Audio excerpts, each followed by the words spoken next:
Hi, I'm Jason Walkley. I'm 35 years old. I live in Telford in Shropshire. I'm married to my wife Alex, and we have a 2-year-old little boy called Josh. And for occupation, I work on the ejection seats on the Red Arrows aircraft, as well as working with rifles and stuff like that at RAF Shawbury. You've had quite an interesting path to the Try Training Harder team for 2016.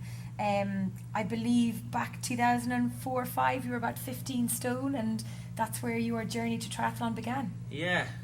Well, I was, like you just said, I was 15 and a half stone, and I very nearly failed my annual fitness test in the RAF, and that was a bit of a wake-up call, and because it's not really that difficult of a test.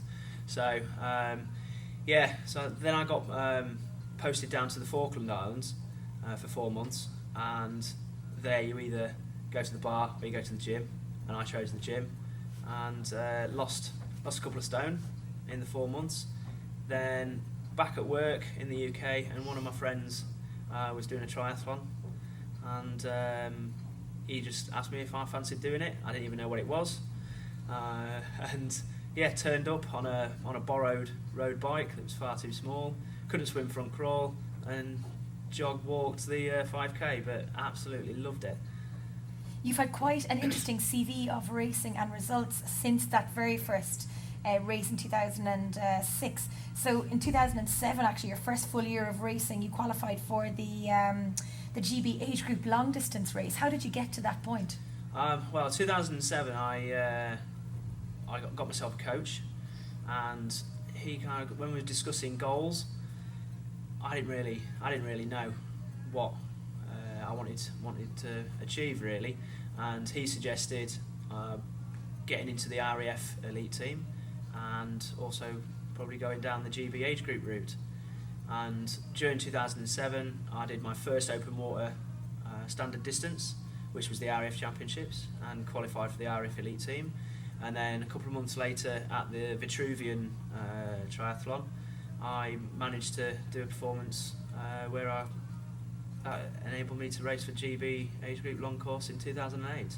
It's quite inspiring really to think that you were at a certain point in your life where you were overweight and not really doing anything, to suddenly turn around and qualify for a GB age group team and also become part of the RAF elite team. But what's really interesting is your journey into Ironman in 2010, finishing 11:30 in Bolton, and then in 11 going to Almere to that long distance race and taking over an hour off your time in that race. Yeah, after I did Bolton, I kind of fell in love with the long course stuff. So my coach had actually done Almere himself and said it'd be a good one to test how fast I could go at that point.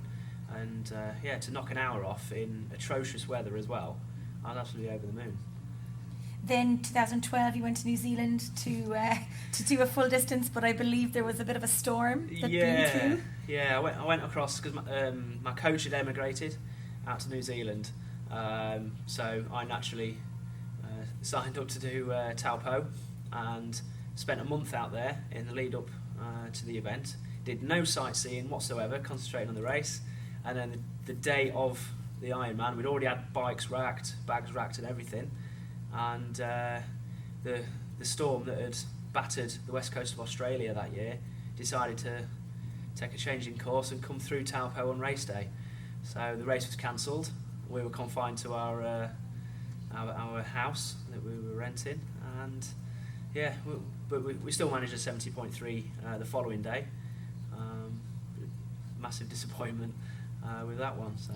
And it hasn't really been plain sailing all the way to this point, because in Bolton, although you had a phenomenal race, you were 7th in 2013, you narrowly missed out. In Kona there was 6 slots, everybody took their slot, and then in 2014 you went back to Bolton and you had a nightmare of a race, but you took that time afterwards to reflect and refocus for the following year. Yes, definitely. The goal for that year was to get the Kona qualification. But I had a bit of a mixed race. I didn't quite take enough nutrition on the bike, which ultimately affected my marathon. And I still ran a 3:30, but that's fairly slow for me. So yeah, I just missed out. Finished, I think it was 11th in my age group there. So a bit disappointed with the 10:16, considering the race I had the year before with a 9:54. And yeah, I had a refocus with my coach Philip, and we decided to give the 70.3 world qualification a go. So the team were actually going out to Kronborg in Denmark to do the 70.3 there. So at last minute, I jumped on board with that, literally 2 weeks before the race, and I had an absolute blinding race. Did 4:19 and finished third in age group and 20th overall. And I'd say that qualified me for the 2015 70.3 Worlds in Zell-am-See. And 2016 then, we're going to go back and chase those demons in Bolton, I believe. Definitely so, yeah. 4th time round for Bolton. I love Bolton. It's fairly local to me as well, so I can nip up within an hour and a little bit to go ride the course, which obviously helped massively on the day. Hopefully we'll see what happens with that. There'll be no Kona this year because I'm doing Barcelona in October, which is obviously about the same time, but the goal will be hopefully get that magic 8 number, 8 hour target. And you bring me back there again a little bit to, you mentioned Bolton's quite local to you, and in terms of timing and scheduling your training and things like that, I presume in the current occupation that you have, work a lot of shift work or odd hours during the day. How do you fix your training schedule around that? Well, say I work shifts, so I always cycle to work, which is about an hour each way, so that provides a good base straight away of something that I have to do, but I can incorporate my training into that hour, or if I'm doing a long run I can always run to work as well, and that's about an hour 40, hour 45 run, so that's pretty cool, and then everything else is matched around there, but I tend to, although Philip gives me almost a month's worth of training in one hit, it's very much on a daily basis. Things change because of my little lad, and the kind of things that are associated with bringing up a little boy as well. So, and it's important that you get that support not only from your family, but then you also have the internal support from the group at Try Training Harder. And I know during this week here in Portugal, you're going to be meeting with the Bosworth Clinic, providing a holistic approach across all of your. So it's not just your coaching, but it's everything to do with psychology, nutrition, your strength and conditioning, and your physio. How important is that in terms of helping you to succeed in your desires and goals for 2016? Well, it's absolutely amazing that we've got that kind of support on the team, and we are all very, very lucky to have Gordon and his team on board helping us out. And I mean, their kind of history in sport is second to none. Multiple Olympic Games, Gordon was 2012 head physio, London.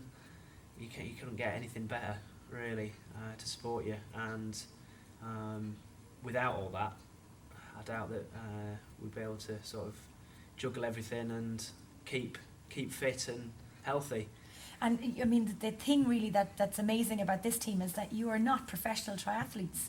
You have professional careers, but you're racing and training as a professional team almost, with the supports that you get. I mean, Bridgetown bikes the other day, with the Boardman bikes being supplied and fitted for the spins out here and for racing for the year. It's absolutely phenomenal.